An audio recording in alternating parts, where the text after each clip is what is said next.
Saya pernah jelaskan di awal-awal kita jelaskan masalah neraka ini. Kalau nanti ada 3 golongan di hari kiamat. Ada golongan yang masuk surga tanpa hisab. Tidak ada timbangan lagi. Sudah langsung. Ini kalangan para nabi-nabi, syuhada, ya, anak-anak muslim yang meninggal sebelum balik. Orang-orang yang ahli ibadah yang selalu bertaubat sehingga dosanya bersih. Cobaannya di dunia banyak.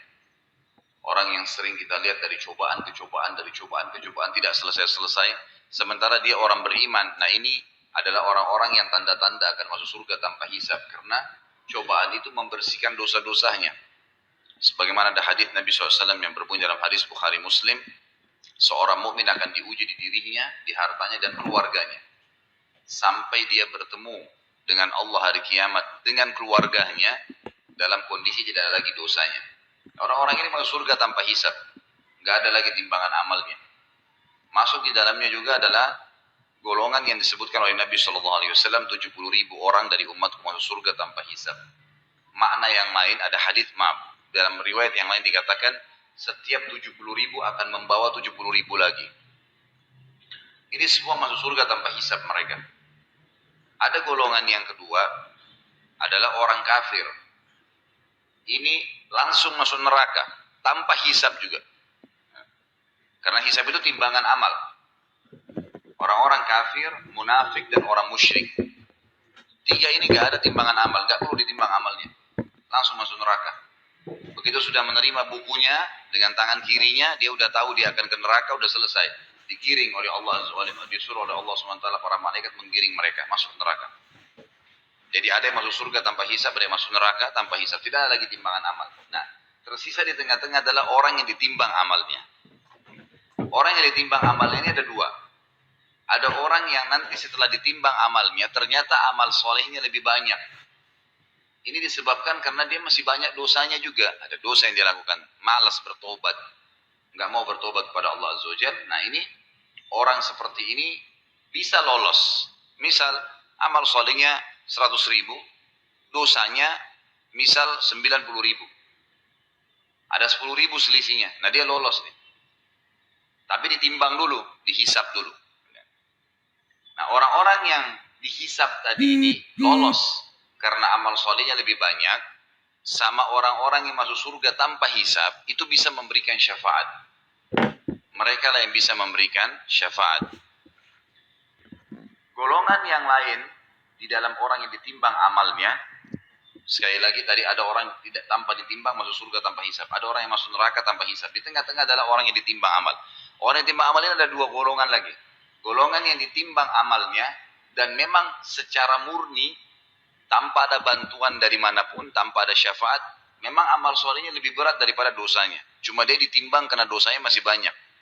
Tadi saya kasih contoh, misal amal solehnya 100.000, dosanya 90.000. Nah ini berarti dia selamat masuk surga, tapi dihisab dulu, gitu kan? Nah orang seperti ini dengan orang-orang yang masuk surga dari awal tanpa hisab bisa memberikan syafaat, dia bisa memberikan pertolongan. Golongan kedua dari orang yang ditimbang amalnya adalah orang yang ditimbang amalnya, tetapi amal buruknya lebih berat. Amal buruknya lebih berat.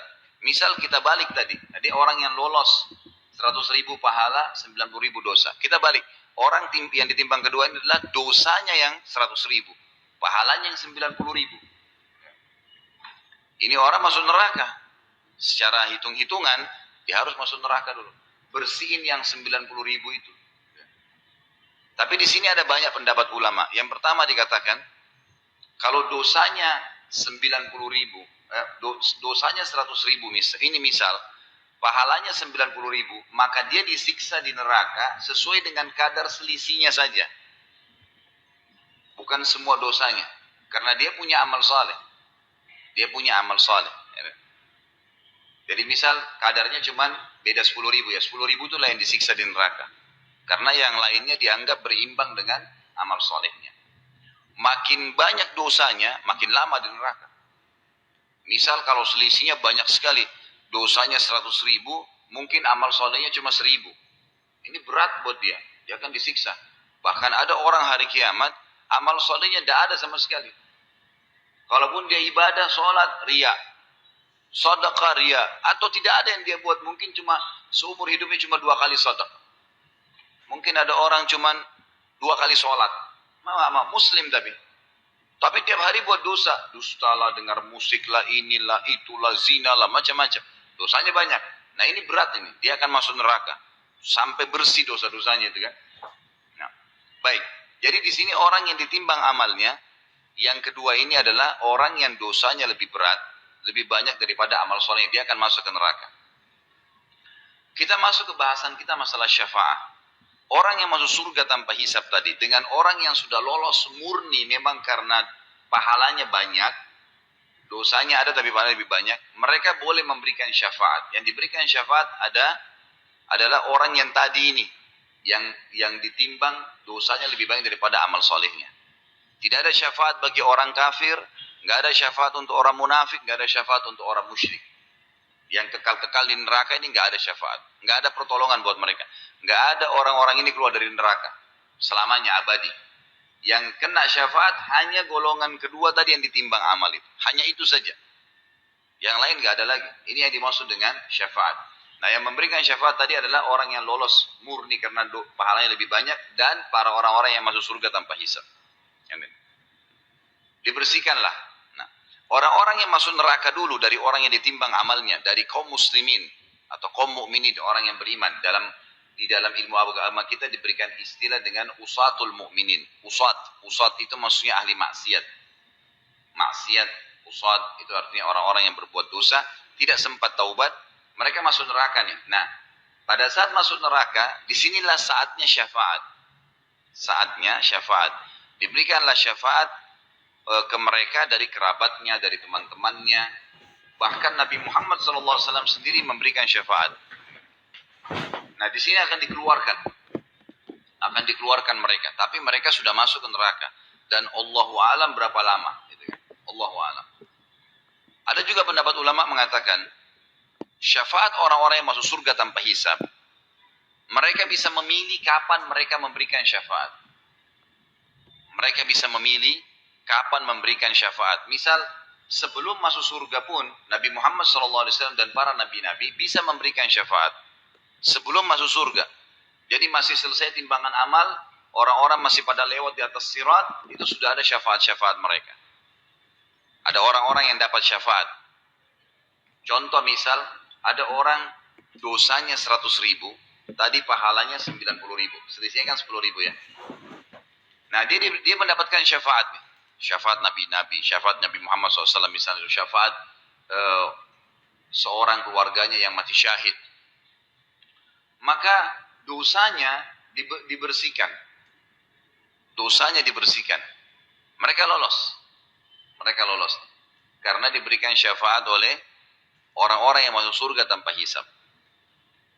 Ada juga orang yang dapat syafaat tapi bukan dari golongan yang masuk surga tanpa hisab. Cuman dari kerabatnya yang lolos tadi timbangan amal tapi sedikit. Misal, tadi masih ingat saya bilang kalau ada orang yang murni pahalanya 100.000, dosanya 90.000, kan dia lolos masuk surga ya. Dia punya selisih 10.000 kan. Nah, dia diberikan kesempatan oleh Allah untuk memberikan syafaat. Dia diberikan kesempatan oleh Allah Azza wa Jalla untuk memberikan syafaat sesuai dengan kadar pahala dia yang lebih saja. Jadi ada orang yang memberikan syafaat tanpa hisab, itu terutama nabi-nabi mereka bisa berikan syafaat kapan saja. Sebelum masuk surga pun ya. Ada orang-orang, jadi diselamatin tuh orang-orang. Sebelum masuk surga, sebelum masuk neraka sudah diselamatin. Ada orang-orang enggak. Mereka masuk neraka dulu, lalu ditolong. Nah, yang menolong mereka ini bisa para nabi-nabi juga, syafaat yang lainnya, bisa sebelum masuk neraka atau sudah masuk neraka. Ada juga kerabat mereka yang lolos timbangan amal, tapi kadar selisihnya sedikit. Misal antara pahalanya 100.000, dosanya 90.000. Nah ini selisihnya sedikit 10.000, dia cuma bisa menolong 10.000 itu saja. Misal ada kerabatnya ternyata butuh 9.000 pahala. Dikasihlah sama dia, bukan dikasih dari pahala dia ya. Kadar itu bisa dipakai. Dia bantulah, misalnya ibunya kurang 9.000 dikasih sama dia. Sisa 1.000 dia kasih kepada adiknya misalnya. Tapi adiknya ini punya dosa 5.000. Dia dibantu 1.000. Berarti kan belum bisa masuk ke neraka nanti si adik. Tapi cuma kadar 4.000 disiksa. Ada begitu. Itu namanya semua itu bentuk-bentuk syafaat ya. Pertolongan-pertolongan yang akan membantu. Tetapi ini semua tentu targetnya apa? Kita jangan jadikan sebagai target Bapak Ibu sekalian. Karena pertolongan itu bisa dapat, bisa enggak. Iya, kalau misalnya anak kita misalnya nunjuk kita atau saudara kita nunjuk kita, mungkin dia tunjuk orang lain. Pada saat itu orang sudah beda keadaannya, gitu kan? Orang akan memikirkan terserah dia. Dia mau selamatin siapa?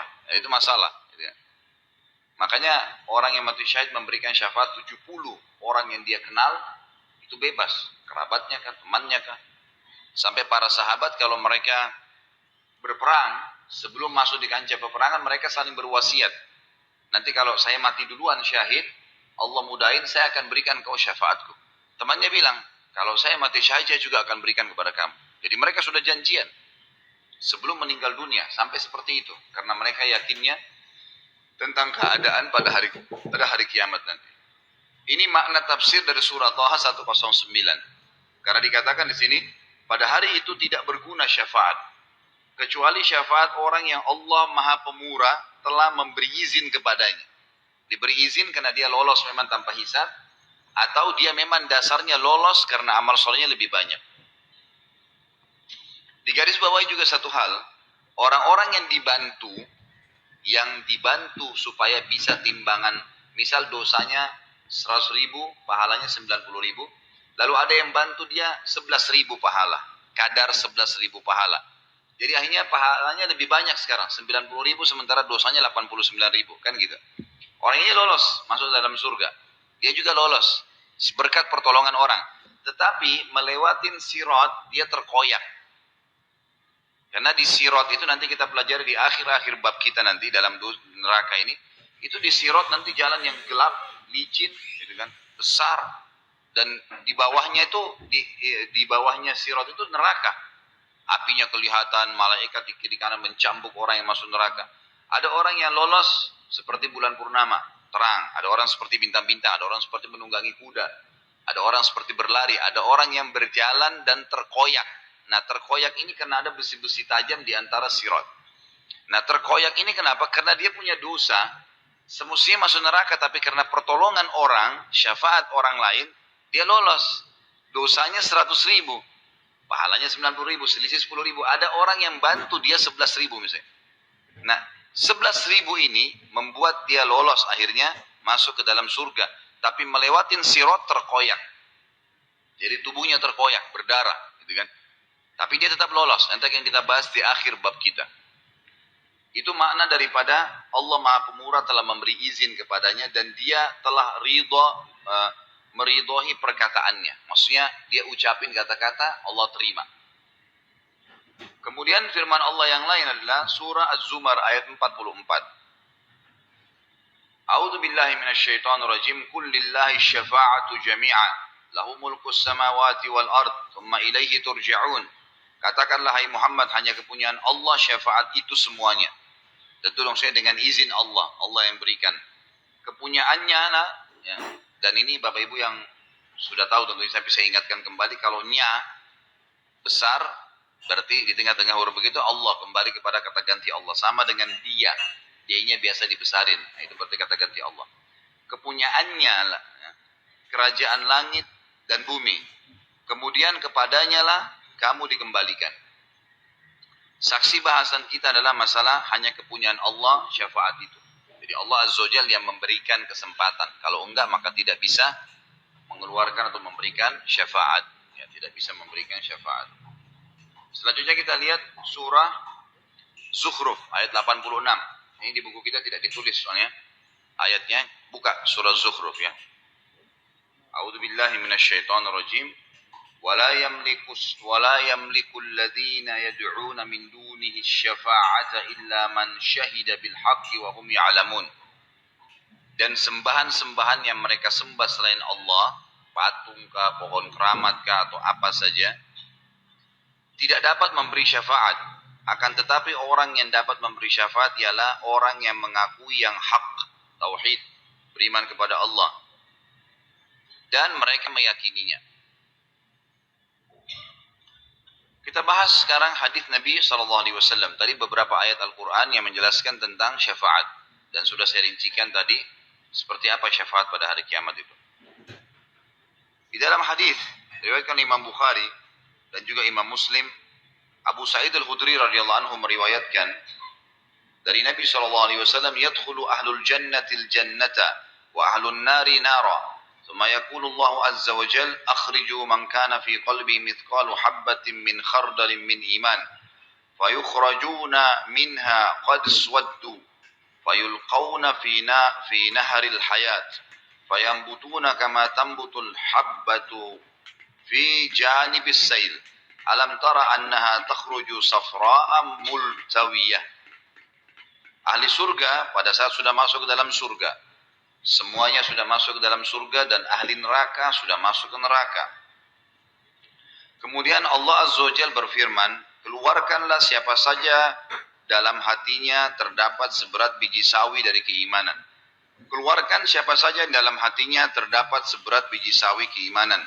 Lalu mereka dikeluarkan dari neraka dalam keadaan telah menjadi hitam. Lalu mereka dilemparkan di sungai kehidupan, sebuah sungai kehidupan. Sungai kehidupan ini ada di depan surga. Di depan surga. Sungai khusus untuk dipakai memandikan atau membersihkan orang-orang yang sudah hangus di neraka. Lantas mereka tumbuh seperti biji yang tumbuh di samping aliran air. Kita lihat kalau misalnya ada got atau ada aliran air, biasanya karena lembabnya sampai tumbuh rumput-rumput kecil, ya, tanaman-tanaman kecil. Nah seperti itu. Nanti ahli neraka ini mereka terbakar, hangus, belang-belang, lubang badannya, tapi nggak mati. Naudzubillah, tapi nggak mati. Maka mereka dikeluarkan oleh orang-orang yang menolong mereka, yang memberikan syafaat, dibawa keluar. Lalu dimasukkan ke dalam sungai kehidupan. Maka mereka dicemplungkan di situ, dimasukkan, lalu mereka tumbuh seperti tumbuhnya bunga atau pohon yang kecil di samping aliran. Tidakkah, kata Nabi SAW, kamu tahu bahwa biji tersebut yang baru tumbuh dalam keadaan kekuning-kuningan lagi lemas. Ya, seperti itulah mereka akan tumbuh. Hadis ini memberikan pelajaran kepada kita tentang adanya syafaat, pertolongan. Ahli neraka dikeluarkan yang bermaksiat kepada Allah, tapi ingat, hanya orang mukmin yang bermaksiat. Orang kafir, fasik, orang kafir, munafik dan musyrik, dosa-dosa musyrik besar, menyembah selain Allah, ya, dan seterusnya, menyembelih kepada selain Allah, ini semua tidak bisa keluar, tidak bisa dapat syafaat. Kemudian hadis selanjutnya adalah hadis riwayat Imam Muslim dari sama Abu Sa'id Al-Khudri radhiyallahu anhu meriwayatkan sabda Rasulullah SAW, adapun ahli neraka yang memang penghuninya, maka mereka tidak mati dan tidak pula hidup di dalamnya. Siksa yang luar biasa, hangus, terpotong badannya, ya, lobang-lobang tubuhnya nggak mati. Maka tidak bisa dikatakan mati, tidak juga dikatakan hidup. Tersiksa luar biasa. Dan setiap kali mereka sudah hangus, hancur badannya, dikembalikan oleh Allah SWT lagi utuh. Kemudian disiksa lagi. Proses mengutuhkan tubuh mereka juga sudah sakit. Plus lagi disiksa kembali, dibakar, dicincang, dilubang-lubangin, makan macam-macam makanan yang rusak tubuhnya. Tetapi manusia yang dibakar api akibat dosa-dosa mereka, maka Allah betul-betul mematikan mereka. Kalau seandainya ada orang yang tadi, orang mukmin yang berbuat dosa, kemudian habis dosanya nih, sudah habis dosanya, maka dalam hadis ini dikatakan Allah mematikan mereka, sudah nggak bisa buat apa-apa, gelimpang, tidak diutuhkan lagi kembali, hingga ketika mereka telah menjadi orang, ketika mereka telah menjadi arang, sudah hangus, seperti kita tahu kalau kayu bakar, terbakar, sudah lubang-lubang, hitam, maka diizinkan untuk diberi syafaat. Lalu mereka dibawa berkelompok-kelompok, dikeluarkan semua oleh para malaikat, dibawa, tapi dalam kondisi mereka tidak bisa buat apa-apa. Lalu disebarkan di sungai-sungai surga. Kemudian dikatakan, wahai ahli surga, berkumpullah bersama mereka. Lalu mereka tumbuh seperti biji-bijian tumbuh yang di tengah buih banjir. Jadi maksudnya nanti orang-orang ahli surga akan memberikan syafaat. Dia sebutkan misalnya siapa, atau dia datang sendiri menunjuknya, malaikat akan mengambil siapa yang ditolong itu. Tapi dalam kondisi memang orang-orang mukmin yang sudah dapat syafaat ini dalam kondisi sudah lemah, sudah nggak bisa bahasakan di sini, mati. Tapi kan kita sudah tahu ya, tidak ada kematian di akhirat. Jadi ini cuma bahasa mati, artinya sudah tidak diperbaharui lagi oleh Allah SWT. Karena ahli neraka masih punya dosa, apalagi orang kafir, naudzubillah, terus rusak diperbaikin, disiksa lagi, rusak diperbaikin. Begitu tidak ada batasnya, kekal selamanya. Maka orang-orang ini akan dikeluarkan oleh para malaikat lalu dibawa ke sungai. Lalu dikatakan ke sungai di depan surga. Lalu dikatakan kepada penghuni surga, kumpullah. Maksudnya kumpul di sini ada hadisnya nanti menjelaskan. Orang-orang ahli surga memercik-mercikkan mereka dengan air itu. Di sungai kehidupan tadi. Dipercik-percikan dengan air. Sehingga mereka ya jadi seperti kayu yang sudah terbakar seperti arang lalu disiram. Terus ya sampai mereka tumbuh seperti tumbuhnya tanaman atau biji yang ada di antara buih air. Jadi mereka tumbuh di dalam sungai itu. Hadis selanjutnya, hadis yang diriwayatkan oleh Imam Ahmad dan ini disebutkan sahih sesuai dengan syarat Imam Muslim. Abu Sa'id Al-Khudri juga radhiyallahu anhu menuturkan bahwasanya Nabi Rasulullah SAW bersabda, "Sayakhruju nasun minan nari qad ihtaraku wa kanu mithlal humam. Thumma la yazalu ahlul jannati yarushuna 'alaihim ma hatta yambutuna nabatal gutha'i fis sail." Orang-orang akan dikeluarkan dari neraka dalam keadaan telah terbakar dan mereka sudah seperti arang. Arang kita tahu sudah hitam, bolong-bolong gitu kan. Kemudian ahli surga menerus menciprakan air pada mereka hingga mereka tumbuh seperti tumbuhan yang lemah di aliran air.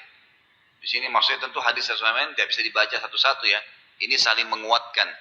Artinya kalau kita tarik dari 3 hadis ini, ahli surga akan berikan syafaat dulu. Saya mau tolong si fulan, saya mau tolong si fulana. Misal, Allah izinkan dia. Maka diambillah orang tersebut. Baik dia tunjuk, dia jemput, dia tanya, sampaikan, maka malaikat mengambil. Lalu dikeluarkan, dicemplungin di sungai kehidupan tadi, di depan surga. Nah, ada riwayat tadi yang pertama dikatakan begitu mereka ditaruh, mereka tumbuh seperti tanaman yang lemas di pinggiran saluran air. Riwayat yang kedua dan yang ketiga menjelaskan ahli surga memercikkan mereka dengan air tersebut. Jadi terus disiramin sampai mereka tumbuh utuh menjadi manusia yang utuh. Jadi seperti warna kekuning-kuningan tadi kata Nabi SAW, seperti pohon yang baru tumbuh. Warnanya indah, tapi masih lemas ya, dalam kondisi memang lemas. Hadis selanjutnya, hadis diriwayatkan, hadis ini disahihkan oleh Syekh Albani dalam silsilah hadis sahihah. Abu Sa'id Al-Khudri radhiyallahu anhu meriwayatkan sabda Rasulullah SAW, Inna Allah Azza wa Jal yukhriju qauman minan nari ba'da ma la yabqa minhum fiha illa al-wujuh wa yudkhilluhumullahu al-jannah. Sesungguhnya Allah Azza wa Jalla akan mengeluarkan satu kaum dari neraka setelah tidak tersisa dari mereka di dalamnya kecuali wajahnya. Hancur semuanya. Wajahnya yang masih ada terlihat. Lalu dia memasukkan mereka ke dalam surga. Maksudnya Allah SWT masukkan mereka ke dalam surga. Tapi sama. Hadis ini sama dihubungkan dengan hadis sebelumnya. Sebelum masuk surga, tidak dibiarkan dalam kondisi parah seperti itu. Dicemplungin di sungai kehidupan tadi. Lalu kemudian mereka utuh. Menjadi manusia kembali. Baru dimasukkan ke dalam surga. Tapi saksi bahasan kita, Allah mengeluarkan orang-orang dari neraka.